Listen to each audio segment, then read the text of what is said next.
करिए ना, ऐसे कहीं भी कोई भी अगर कोई विरासत की कोई चीज निकल रही है तो इससे दिक्कत होनी चाहिए समाजवादी पार्टी को, ये बताइए। हमने कहा दिक्कत है, हमने क्या कहा दिक्कत है? ठीक है फाजिल भाई, आपको दिक्कत है क्या? फाजिल अहमद जी, आपको दिक्कत है?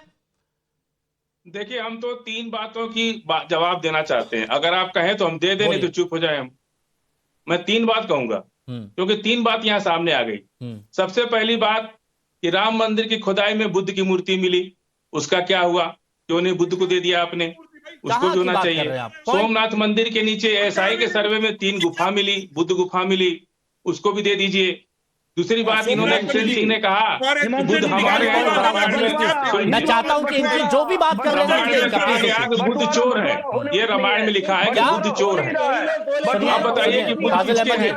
गलत बयानबाजी आप बिल्कुल नहीं करेंगे कि बुद्ध चोर है। कहाँ लिखा है? तो ये सुनिए, गलत बयानबाजी नहीं करिए, लाइए दिखाइए, मुझे दिखाइए। अरे उत्तरकांड में जाके पढ़ लीजिए, अयोध्याकांड जाके पढ़ लीजिए, भेज देंगे आपको व्हाट्सएप पर। लाइए, दीजिए दीजिए, अभी दीजिए, अभी दीजिए, अभी दीजिए, जिसको आप अपना करें उसको अभी चोर दीजिए। करें। आपके ही धर्म ग्रंथ में लिखा है। एक मिनट, हम व्हाट्सएप कर देंगे, आप पढ़ लीजिएगा। पूरी रामायण गलत बयानबाजी भी दिखा दें। गलत बयानबाजी मेरे पास दोनों वॉल्यूम की रामायण रखी हुई है। नहीं, अगर आप गलत बयानबाजी करेंगे तो मुझे बात करनी पड़ेगी। ममता जी प्लीज रुकिएगा, बात बोल सकते हैं, शांत करिए। आप इतिहासकार हैं, प्लीज बताइएगा प्रोफेसर साहब, ऐसा कुछ है क्या?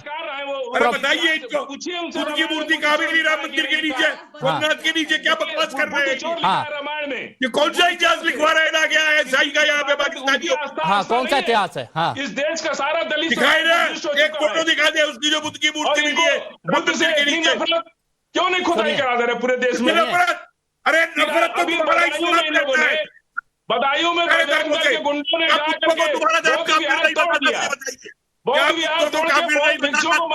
एक बार फिर मैं बोलता हूं, सुनिए फाजिल अहमद जी, सिर्फ फाजिल अहमद जी का फेडर ऊपर करिएगा प्लीज। फाजिल अहमद जी, गलत बयानबाजी आप करेंगे तो वो यहाँ पर नहीं सुनी जाएंगी। तो कह रहे बनारस में 6 मंदिरों पर सुनिए, 91 वर्षिप एक्ट खत्म कर दीजिए, सारी मंदिरों पर मुकदमा हो जाएगा।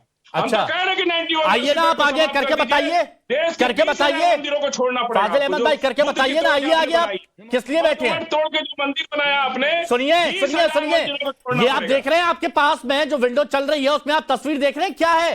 150-200 साल पुरानी एक बावड़ी मिली है, 14 कमरे हैं, 14 कमरे, 200 फीट पर पानी आ गया। एक बात बताइए, हर जगह सिर्फ यही खबर क्यों आती है कि मस्जिद के नीचे साक्ष्य मिले हैं मंदिरों के? किसने किया आती है खबर? ये तो मुगल का दिख रहा है पूरी तरह से। अभी न इसमें मूर्ति मिली है, न मंदिर मिला है। ये तो कोई ममता कालेनी, प्लीज आप इनको डाउन करिए और प्रॉपर डाउन करिएगा प्लीज। डिस्टर्ब नहीं चाहिए, डिस्टर्बेंस नहीं चाहिए। हाँ, अब ये जो फालतू की बातें यहां पर की गई हैं, जिनका कोई फैक्ट नहीं है कि वहां पर गुफा मिली है, वहां पर बुद्ध की मूर्ति मिली है, ये भटकाने की कोशिश करेंगे। लेकिन एक जवाब ये नहीं दिया गया कि आज तक हर जगह यही क्यों आ रहा है कि मस्जिदों के नीचे वो सबूत मिल रहे हैं। वाराणसी में वो सबूत मिले, जगह जगह वो सबूत मिले, उसके बारे में कुछ नहीं कहा गया। ममता कालेनी, दिक्कत क्या है?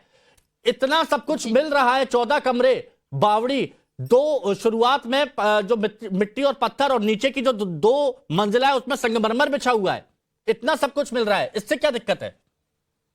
जी हिमांशु जी, बहुत बहुत धन्यवाद। सबकी बात मैंने बड़ी पेशेंटली सुनी है। सबसे पहले मैं एक बात साफ कर देना चाहती हूं कि हमारे पुराणों में संभल की जो व्याख्या है वो एक धार्मिक नगरी के रूप में की गई है, और संभल में सनातनी सत्य चीत्कार आज कर रहा था, लगातार चीत्कार कर रहा था, क्योंकि वहां पर सनातनी सत्य को दफना दिया गया था। और महाराज जी योगी आदित्यनाथ जी उस सत्य को आज बाहर निकाल रहे हैं। और बाय द वे, ये बात तेरा सत्य और मेरा सत्य की नहीं है, ये हिंदू वर्सेस मुस्लिम की बात नहीं है, ये इस देश का हेरिटेज है, ये इस देश की सच्चाई है। मुझे समझ में नहीं आ रहा है कि समाजवादी पार्टी के नेताजी को इतनी तकलीफ क्यों हो रही है, वो क्यों इस पर अर्थ का अनर्थ वाला विवाद कर रहे हैं और बातें कर रहे हैं। अगर कोई बाबर आया, मुगल आया, उन्होंने इस देश के अंदर मंदिर तोड़े, बावड़ी तोड़ी, और उसके बाद कैरी फॉरवर्ड किया गया कुछ यहां पर बैठे हुए मीर जाफरों के द्वारा उस अधर्म को, तो फिर उस पर यदि आज सच्चाई की जीत हो रही है, देश की जीत हो रही है, तो इन लोगों को क्यों तकलीफ हो रही है? ममता कालेनी, क्या आपको लगता है कि यहाँ पर सौहार्द खोता जा रहा है जो अखिलेश यादव जी कह रहे हैं? ये वो व्यक्ति हैं, हिमांशु जी, ये वो व्यक्ति है जिन्होंने कल मुझे यहाँ पर आतंकवादी बोला था, फाजिल अहमद ने। ये अर्थ की अनर्थ वाली बात करते हैं, क्योंकि अगर इस देश के अंदर एक महिला आकर के कहती है कि मैं एक प्रैक्टिसिंग हिंदू हूं, तो ये नफरती चिंटू जो इस देश के अंदर दंगा कराना चाहते हैं, फाजिल अहमद जैसे लोग, वो कहेंगे कि हिंदू और सनातनी महिला एक आतंकवादी है। और ये बोलेंगे कौन? जो खुद को इस्लामिक स्कॉलर बोलते हैं। इनकी हालत तो इतनी बुरी है कि इनको, ये देखिए, ट्विटर के अंदर भी इनको ब्लॉक करके रख दिया गया है। ट्विटर ने भी इनको सस्पेंड करके रख दिया हुआ है। ठीक है, गलत बयानबाजी जैसे यहाँ पर की है, शायद की होगी तो इसलिए ट्विटर को फैक्ट सही नहीं लगे होंगे। ठीक है, कर रहे हैं सनातन का सत्य, इनको शर्म नहीं आती है। एक मिनट, ममता जी कुछ कहना चाह रहे हैं? तारिक जी प्लीज, तारिक भाई। देखिए सुनिए, जो सोमनाथ मंदिर की बात की, मैं खबर पढ़ रहा हूं, मैं अपनी बात नहीं कर रहा हूं। जो आप कह रहे थे कि क्या ये कह रहे हैं, मैं उसको स्पेसिफाई करता हूं। आईआईटी मुंबई और पुरातत्व विभाग ने प्रधानमंत्री के आदेश पर, जो कि सोमनाथ मंदिर के ट्रस्टी हैं, 2020 में सर्च किया। ये दैनिक भास्कर की रिपोर्ट है। सोमनाथ मंदिर के नीचे 3 मंजिला इमारत और बौद्ध गुफाएं हैं। जमीन के 12 मीटर अंदर तक जांच की गई। ये मैं नहीं कह रहा, ये खबर है भाई। मैं आपको हिमांशु भाई सेंड भी कर रहा हूं। मैम देखिए, ममता मैम देखिए, आपके बीच में नहीं बोला था हिमांशु भाई, यही दिक्कत है। सुन लीजिए ममता काले जी, सुन लीजिए। ममता मैम, मैं जस्ट सेंड कर रहा हूं। ये जवानी तारिक खान की ममता जी आप सुन लीजिए, इसका जवाब मैं प्रोफेसर साहब से लूंगा, क्योंकि इतिहास आप लीजिएगा प्रोफेसर साहब से। ये मैंने, ये मेरा क्लेम नहीं है, मैंने सिर्फ खबर बताई हिमांशु भाई। अब मैं कह रहा हूं कि आप खोदना चाहते हैं, संस्कृति का पता लगाना चाहते हैं। बौद्ध भी संस्कृति का हिस्सा है और सनातन भी संस्कृति का हिस्सा है। सब खुदवाइए ना एक तरफ से। किसी मेयर को, किसी विधायक को, किसी पार्षद को ये अधिकार कैसे दे रहे हैं? सरकार करे, निर्णय ले, वर्षिप एक्ट को खत्म करें, हम साथ में खत्म करिए। आप पता लगाइए भाई, पता लगाइए। ठीक है, आपकी बात होगी, ठीक है, आपकी बात होगी। प्लीज प्रोफेसर कपिल कुमार, उसके बाद सिन्हा साहब आ रहा हूँ, सिन्हा साहब उसके पास आ रहा हूँ। प्लीज सिंह साहब एक बात इनसे कहिए ना, हाँ, कि बजाय इसके कि हम जाके खुदवाएं, आपके धर्म में एक बात लिखी हुई है कि जिस स्थान पे दूसरे धर्म की इबादत होती है वहां पे मस्जिद नहीं बन सकती।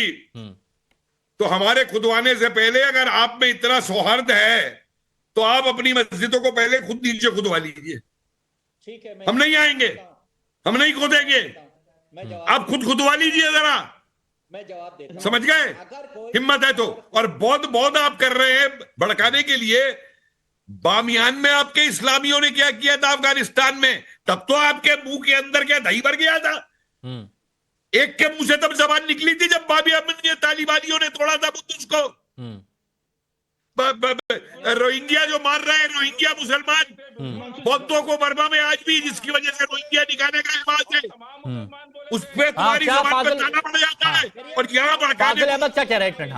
अरे एक बात सुन लो, अरे एक बात सुन लो, अगर तुम्हारा इस्लाम इतना ऊंचा होता ना तो अम्बेडकर साहब दलितों से ये नहीं कहते कि बौद्ध धर्म में जाओ, वो कहते हैं इस्लाम में जाओ।